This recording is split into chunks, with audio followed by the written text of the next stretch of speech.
가정에서 드립니다. 어느 곳이든 예수 그리스도 성령님 삼위일체 하나님께서는 우리와 함께 하십니다. 그 자리가 예배의 자리, 기도의 자리가 되시길 바랍니다. 이 시간 내 맘에 찾아오셔서 평안함을 인도하여 주시옵소서. 우리 함께 411장 내 맘속에 찬양 올리시겠습니다.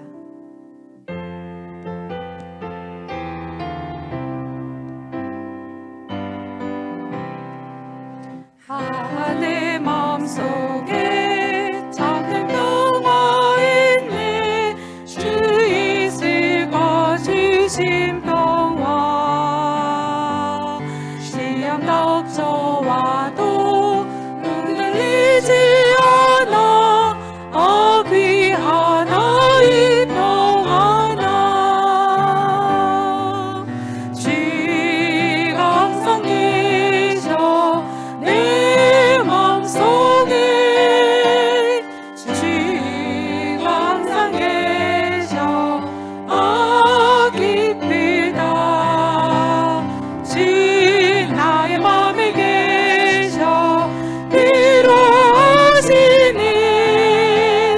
어찌 내가 주를 떠나 살까. 이 귀한 평화 내가 받고 보니 내 슬픔이 사라지고 맘의 기쁨 넘쳐 주를 찬양하네. 평화의 임김 예수. 주가 항상 계셔 내 맘속에. 주가 항상 계셔 기쁘다. 주 나의 맘에 계셔 위로하시니. 어찌 내가 주를 떠나 살까. 주 날개 아래 내가 서는 동안 이 보배를 빛내리라.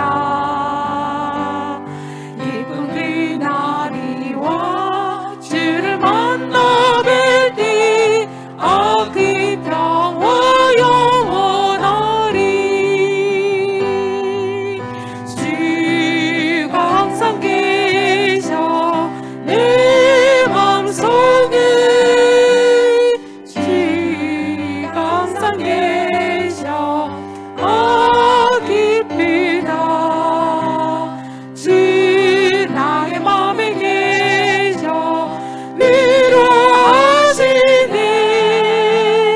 어찌 내가 주를 떠나 살까. 주가 항상 계셔.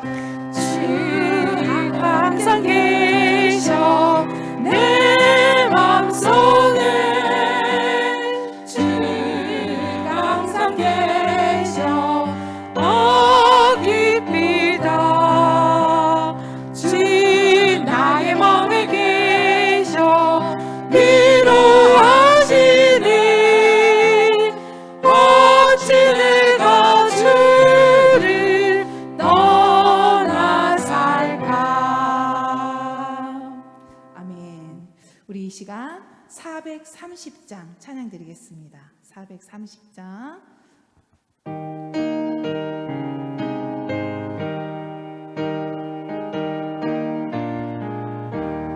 주와 같이 길 가는 것 즐거운 일 아닌가. 우리 주님 걸어가신 발자취를 밟겠네. 한 걸음 한 걸음 주의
자취를 밟겠네.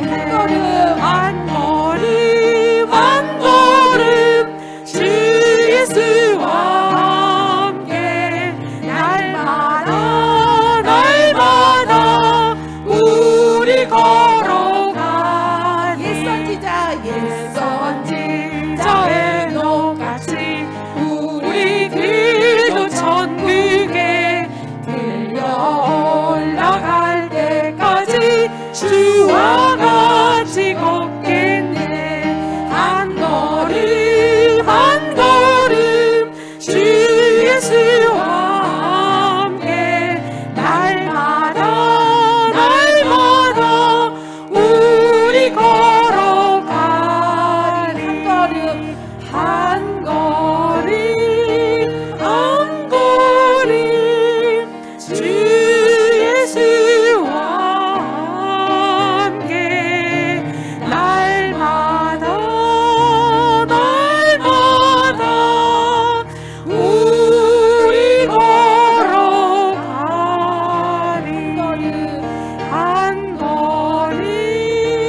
한 걸음 주 예수와 함께 날마다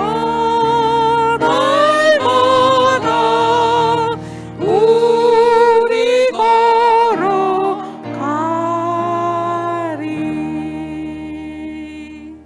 아멘. 우리 하나님은 신실하신 분이십니다. 우리 신실하신 그 하나님을 찬양드리겠습니다. 393장 오 신실하신 주 393장입니다.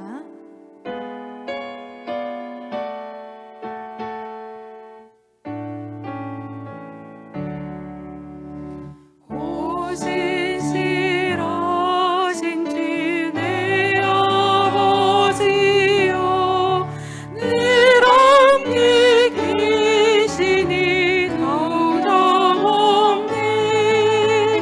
그 사랑 번창고 날 지키시며 어제와 오늘이 한결같네. 오 신실하신 주, 오 신실하신 주, 날마다 자비를 베푸시며 일용할 모든 것 내려주시니. 오 신실하신 주, 나의 구주. 봄철과 또 여름, 가을과 겨울, 해와 달들도 다지고 아무리 주 영광 드러내도다. 신실한 주 사랑 나타내네.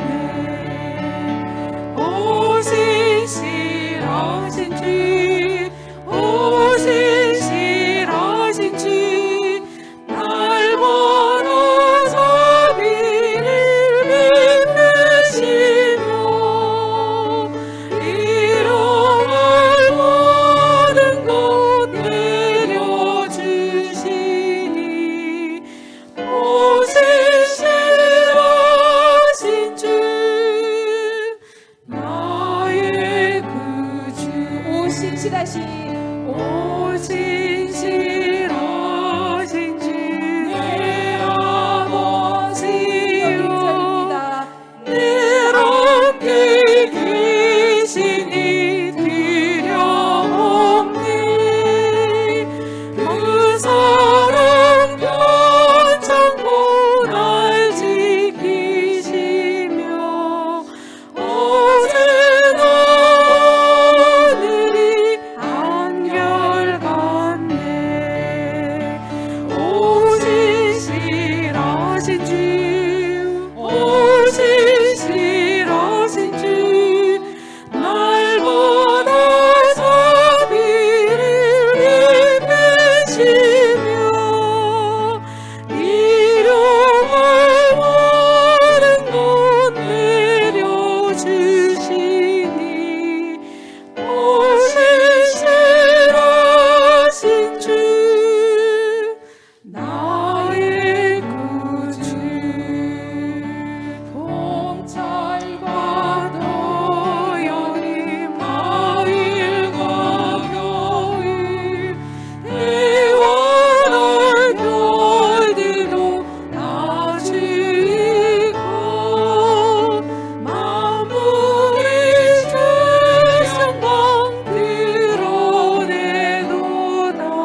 우리 가정 가운데에 또한 우리 진성의 식구들 가운데에 질병으로 또한 상처로 가난으로 이 땅 가운데 있는 모든 이들을 위해 우리 이 시간 함께 기도하는 시간을 갖겠습니다. 우리의 삶이 구멍나지 말아야 됩니다. 주님, 우리의 삶 가운데 구멍이 나지 않게 주 예수 그리스도의 보혈로 덮어주시길 원합니다. 우리 이 시간 한 마음으로 잠시 기도하겠습니다. 은혜와 사랑이 많으신 여호와 하나님, 이 시간 기도합니다. 우리 모든 성도들이 가정에서 기도하고 있습니다. 하나님, 주님을 찾으며 아버지 예수 그리스도의 이름으로 기도하는 모든 이들을 주여 인도하여 주시옵소서. 질병 가운데 있습니다. 아픔 가운데 있습니다. 주님, 이들을 치유하여 주시옵소서. 이들을 회복하여 주시길 원합니다. 오직 믿음으로 일어날 수 있도록 인도하여 주시옵소서. 주님, 모든 일상생활이 힘듭니다. 주님, 이 일상생활을 회복하여 주시길 원합니다. 우리의 진성의 모든 가족들에게 평안이 임하게 허락하여 주시옵소서. 주님, 구멍난 것들이 없도록 주여 인도하여 주시옵소서. 긴 것을 채워주시길 원합니다. 오직 주의 말씀으로, 오직 주 예수 그리스도의 이름으로 주의 보혈로 덮어주시옵소서. 회복만이 우리가 살 길입니다. 주님 앞에 엎드려서 주님 위로하게 하여 주시옵소서. 이들을 위로하여 주시옵소서. 이들을 회복시켜 주시옵소서. 이들에게 치유와 주님의 은혜와 주님의 역사가 임하게 인도하여 주시길 원합니다. 세상의 모든 가족들이 주님 날마다 감사하며 날마다 기뻐하며 주님 앞에 나가게 인도하여 주시옵소서. 우리 교회를 위하여 기도하는 시간을 갖겠습니다. 우리 교회의 담임 목사님과 교역자와 모든 직분자들을 위하여 이 시간 또다시 한번 기도하겠습니다. 은혜와 사랑이 많으신 여호와 하나님, 이 시간 기도합니다. 우리 담임 목사님 이재춘 목사님과 또한 교역자들과 하나님 장로님들과 모든 직분자들을 주여 인도하여 주시옵소서. 하늘에서 보는 은혜를 허락하여 주시고 하나님의 은혜 가운데 거룩한 말씀을 선포할 때 그 능력이 변화되게 허락하여 주시옵소서. 사랑과 성령과 나눔을 땡기에 하나님의 사랑을 전할 수 있는 우리의 신부들에게 하나님 인도하여 주시길 원합니다. 회복만이 우리가 일어날 뿐입니다. 주님 앞에 감사와 주님 앞에 기쁨으로 나가는 것이 우리에게 기쁨이 될 수 있도록 인도하여 주시옵소서. 하나님을 기쁘게 하고 사람들을 행복하게 할 수 있는 우리의 진성의 모든 가족들이 되게 허락하시고 하나님의 이야기, 예수님의 이야기가 가득한 진성의 재단이 되게 하나님 인도하여 주시옵소서. 오늘 예배 가운데 성령님 인도하시길 원합니다. 이 예배 가운데 성령님 인도하시고 말씀을 들고 쓰는 하나님 이재춘 목사님에게 영권을 허락하여 주시옵소서. 이 시대에 필요한 귀한 종이 되게 하시고 귀한 말씀을 선포할 때에 우리 영적이 회복되는 은혜가 있게 하나님 인도하여 주시옵소서. 주님,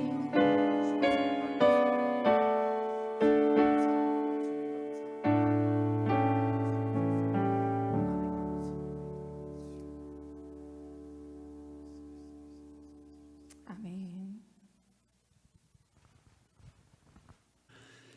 수요 예배에 오신 여러분들을 주의 이름으로 환영하고 축복합니다. 코로나19로 인해져서 모든 예배를 비대면으로 드리게 되어져서 영상으로 우리가 수요 예배를 드리게 되었습니다. 코로나19와 무더위 가운데서도 성도 여러분들 하나님께서 지켜주시고 보호하여 주시고 형통한 길로 인도하여 주시기를 소망합니다.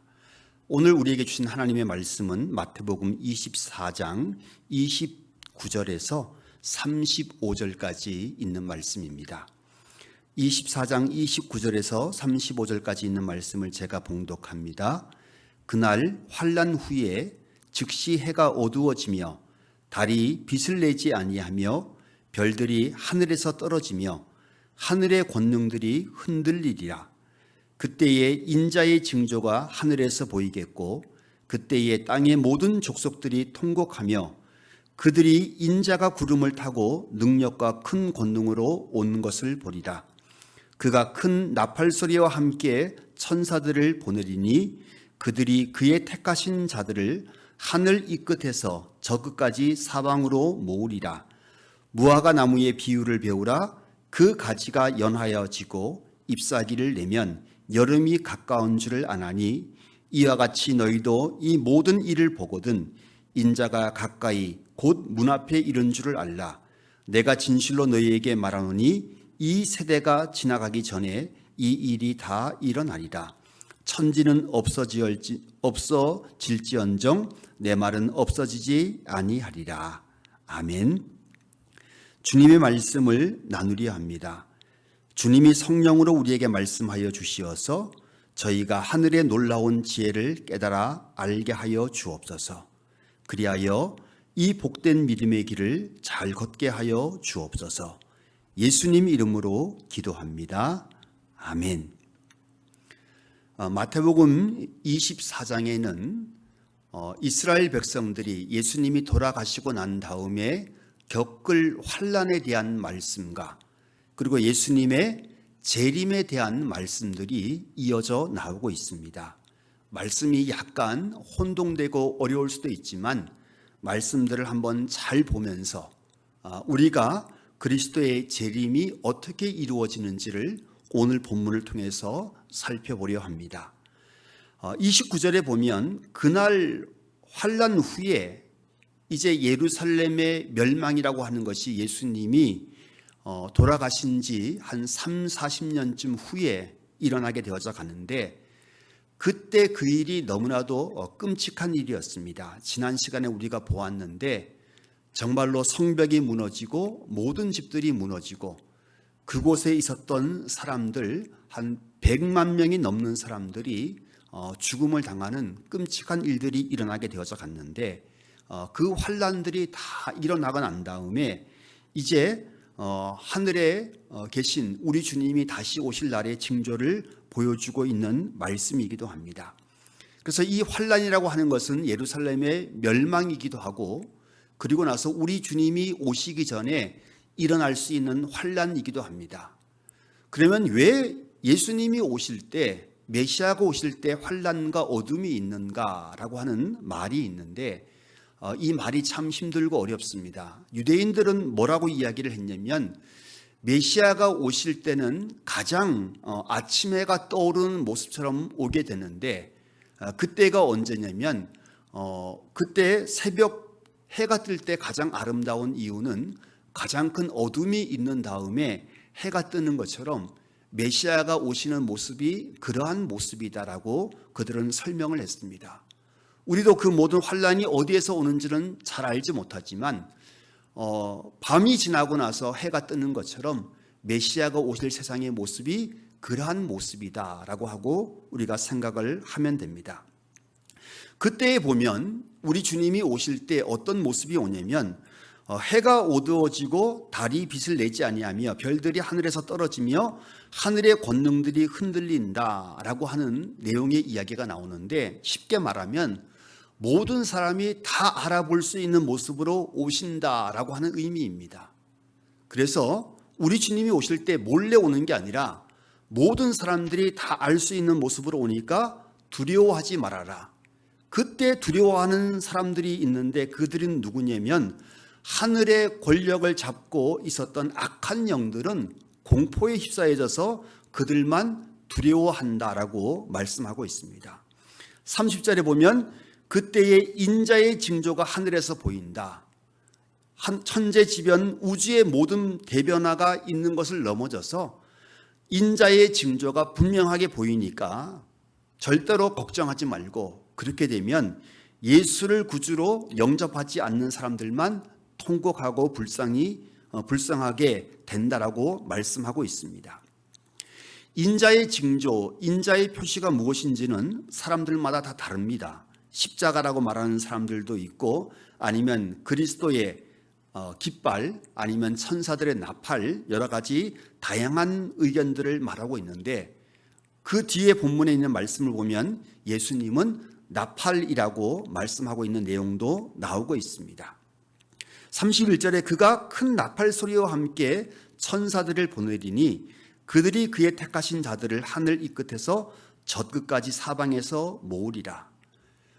구약 성경에 하나님이 나팔을 부는 모습이 크게 두 번 나옵니다. 한 번은 출애굽기 19장에 모세가 하나님의 율법을 받으러 올라갔을 때 그 시내산에서 하나님의 나팔 소리가 한 번 울렸고, 두 번째 스가랴 9장 14절에 메시아가 다시 오실 때 나팔이 불릴 것이라고 하는 말씀이 나오게 됩니다.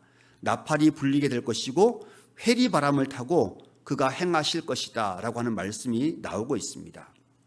그래서 고대에 있는 유대인들은 죽은 자들이 메시아의 나팔 소리와 함께 부활할 것이다 라고 그들은 믿고 있었습니다. 그래서 유대인들의 묘비에는 나팔 그림들이 그려져 있는 경우들이 종종 있었습니다. 그래서 고린도전서 15장 5절에도 이 말씀에 따라서 보라 내가 너희에게 비밀을 말하노니 우리가 다 잠잘 것이 아니요 마지막 나팔에 순식간에 호련히 다 변화되리니 나팔 소리가 나매 죽은 자들이 썩지 아니할 것으로 다시 살아나고 우리도 변화되리라. 데살로니가 전서 4장 16절에도 주께서 호령과 천사장의 소리와 하나님의 나팔 소리로 치니 하늘로부터 강림하시리니 그리스도 안에서 죽은 자들이 먼저 일어나게 될 것이다 라고 말씀하고 있습니다. 그래서 이제 주님의 하늘의 징조가 분명하게 보이고 하늘의 나팔 소리, 모든 사람이 다 들을 수 있는, 보여지는 것도 있고 듣는 소리도 있게 되어져서 그때 우리 주님이 오시니까 너무 염려하지 말고 불안해하지 말아라. 모든 사람이 다 볼 수 있고 다 들을 수 있는 모습으로 오신다라고 말씀하고 있습니다. 그리고 나서 그의 택하신 자들을 이 끝에서 저 끝까지 온 세상에서 다 모으겠다라고 분명하게 말씀하고 있습니다. 구약 성경에 이 말씀들이 자주 나오는데 이스라엘 백성들을 모든 곳에서 다 모으는 그날 메시아의 모습이라고 하는 것입니다. 흩어진 수많은 사람들이 있는데 그 모든 사람들을 다 모으겠다라고 분명히 말씀하고 있습니다. 에스겔서 36장 22절 27절에 이스라엘의 회복에 대해서 이렇게 말씀하고 있습니다. 그러므로 너는 이스라엘 족속에게 전하여 나 주 하나님이 이렇게 말한다. 이스라엘 족속아 내가 이렇게 하려고 하는 까닭은 너희들을 생각해서가 아니라 너희가 여러 나라에 흩어져서 가는 곳마다 더럽혀 놓은 내 이름을 회복시키려고 하기 위함이다. 너희가 여러 나라에 흩어져 살면서 내 이름을 더럽혀 놓았으므로 거기에서 더럽혀진 내 큰 이름을 내가 다시 거룩하게 하겠다. 이방 사람들이 지켜보는 앞에서 너희가 내게 내 거룩함을 밝히 드러내면 그때야 비로소 그들도 내가 주인인 줄 알 것이다. 나 주 하나님의 말이다. 내가 너희를 이방 민족들 가운데서 데리고 나오며 그 여러 나라에서 너희들을 모아다가 너희의 나라로 데리고 들어가겠다. 그리고 내가 너희에게 맑은 물을 뿌려서 너희를 정결하게 하며 너희의 온갖 더러움과 너희의 우상들을 섬긴 모든 더러움을 깨끗하게 씻어주며 너희에게 새로운 마음을 주고 너희 속에 새로운 영을 주며 너희의 몸에서 돌같이 굳은 마음을 없애고 살같이 부드러운 마음을 주며 너희 속에 내 영을 두어 너희가 나의 모든 율례대로 행동하게 하겠다. 그러면 너희가 내 모든 규례를 지키고 실천할 것이다 라고 에스겔서 36장 22절에서 27절에 이렇게 말씀하고 있습니다. 이 말씀의 의미는 간단하죠. 하나님이 여러 사람들을 불러 모으는 이유는 하나님이 그 모든 곳에 존재하고 계신다라고 말하는 것이고, 그 하나님이 다시 한번 하나님의 백성들을 다시 한번 불러 모아져서 하나님의 법에 따라져서 하나님의 말씀에 따라져서 다시 한번 그들을 깨끗하게 하고 하늘 백성으로 삼아가기 위해서 하나님이 그들을 불러 모으시는 거죠. 주님이 재림하시는 모습도 동일합니다. 우리 각자는 하나님의 말씀대로 잘 살지 못하지만 주님이 다시 오실 때 주님이 다시 한번 우리를 깨끗하게 하시고 우리를 정하게 하셔서 하늘 백성으로 삼아주시고, 그리고 우리가 하나님의 말씀을 지켜 행하는 그런 모습으로 살게 하기 위해서 새하늘과 새 땅이 우리 가운데 오게 된다라고 말씀하고 있는 것입니다. 그러면서 이제 주님이 오시는 그것에 대해서 분명하게 다시 한번 말씀하고 있습니다. 주님은 반드시 오신다. 그 이야기가 32절에 무화과 나무의 비유를 배우라 라고 되어져 있습니다. 그 가지가 연하여지고 잎사귀를 내면 여름이 가까운 줄 아나니, 무화과 나무가 자라는 이스라엘 땅은 우기와 건기로 되어져 있습니다. 이제 우기가 되어지고 이제 늦봄이 되어져 가면 당연히 과일 나무에서는 잎도 나오게 되고 이제 가지가 부드러워지면서 잎이 나오게 되는데, 무화과 나무는 잎이 나오면서 열매도 같이 맺게 되는 그런 모습을 보여주고 있습니다. 그래서 몇 번 열매를 맺게 되고, 그리고 나서 이제 여름이 오게 되는데, 우리의 여름과 이스라엘의 여름은 다릅니다. 이스라엘의 여름은 이제 건기가 왔고 이제 모든 것을 추수하고 그 다음에는 아무런 생명도 살아갈 수 없는 건기가 오게 되고 다 마르게 되어져 있습니다. 그래서 여름이라고 하는 것은 이제 추수할 때가 왔고 마지막 때가 왔다라고 하는 말씀입니다. 그래서 무화과 나무가 잎이 나고 열매를 맺고 이제 마지막에 때가 있는 것처럼 인자가 이제 마지막의 때에 그렇게 돌아오게 될 것이다 라고 분명하게 말씀하고 있는 것이죠. 그리고 내가 진실로 너희에게 이르노니 이 세대가 지나가기 전에 이 일이 다 일어나리라. 이 세대라고 하는 말이 성경에서 여러 번 나오게 되는데 여러 가지 의미가 있는데 크게 두 가지의 의미가 있습니다. 먼저는 큰 환난과 어려움을 예수님의 제자들이 겪게 되는데 한 3, 40년의 기간 동안에 그 세대가 지나가기 전에 이 모든 재앙과 이 모든 일들이 일어나게 될 것이다 라고 하는 말씀도 되고, 또 다른 의미로서는 주님이 오시기 전에 살아가는 그 모든 세대, 주님이 재림하기 전에 살아가는 그 모든 세대를 말하기도 하는데, 주님이 재림하기 전에 이 모든 세대를 살아가는 그 모든 사람들에게 반드시 주님이 오시게 된다라고 말씀하고 있습니다. 그리고 나서 천지는 없어지을진정 내 말은 없어지지 아니하리라. 사람들이 영원할 것이라고, 우주를 영원할 것이라고 생각을 합니다. 그런데 과학자들이 밝힌 것처럼 우주는 지금도 낡은 별들, 늙은 별들은 다 소멸하고 폭발을 하고 사라지게 되고, 지금도 새로운 별들이 탄생하고 만들어져 가고 있습니다. 그런 일들이 일어난다 할지라도 하나님의 말씀은 그리스도는 영원하시다라고 성경은 분명하게 말씀하고 있습니다. 오늘 본문은 주님의 재림에 대한 말씀이고 재림이 분명하게 이루어진다라고 말씀하고 있습니다. 재림에 대해서 여러 사람들이 말을 하고 있는데 성경은 분명하게 이야기하고 있습니다. 특별한 사람, 특별한 장소에 있는 사람, 특별한 계시를 받은 사람들만 그날을 알 수 있는 것이 아니라 하늘의 징조를 보여서 두 눈이 있는 사람은 다 볼 수 있고, 두 귀가 있는 사람들은 하늘의 소리가 특별하게 들려져서 모든 사람들이 다 알 수 있는 방식으로 오니까 여기 있다, 저기 있다라고 하는 말에 흔들리지 말고 믿음의 길을 담대하게 걸어가라 라고 하는 것입니다. 그리고 신앙의 또한 중요한 의미는 이것이죠. 우리가 믿는 자로서 구원을 우리의 공로와 의로 얻은 것이 아니라 하나님의 은혜와 자비로 얻은 것처럼 주님이 다시 오시는 새로운 새하늘과 새 땅도 우리의 공로와 우리의 의로 들어가는 것이 아니라 하나님의 자비와 하나님의 은혜의 그 모든 세계로 들어가는 것이다 라고 성경은 분명하게 이야기를 하고 있습니다. 무화과 나무의 특징으로서 때를 분별하는 것은 정말로 좋은 것이지만 너무 염려하지 마시기 바랍니다. 영광의 강체와 영광의 소리가 다 들을 수 있게 되기 때문에 믿는 그 모든 사람들은 다 그 소리를 듣게 될 것이고, 믿는 그 모든 사람들은 하늘의 영광의 그 모든 세계에 다 이르게 될 것입니다.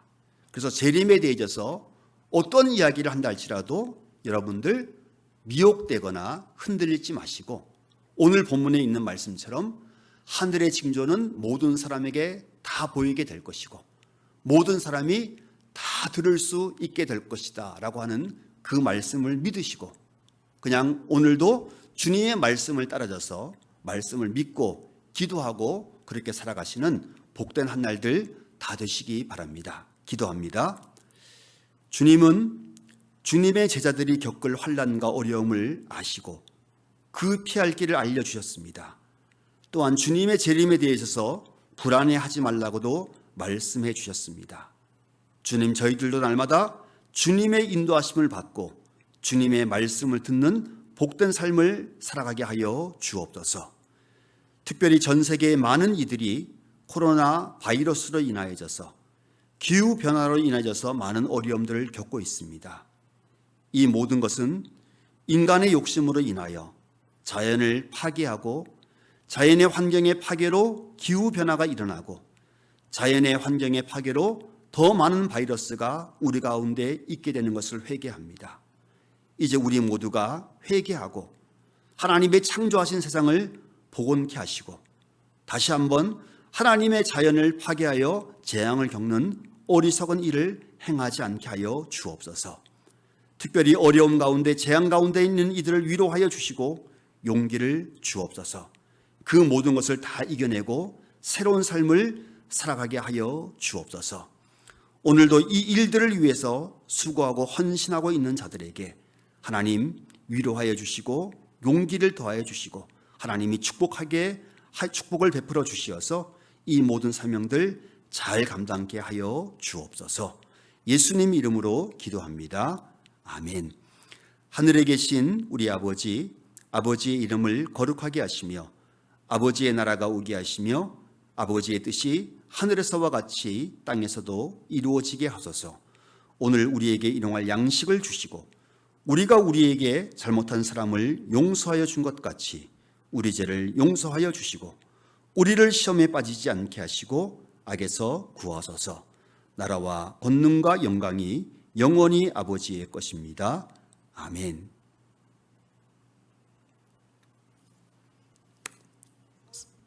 수고.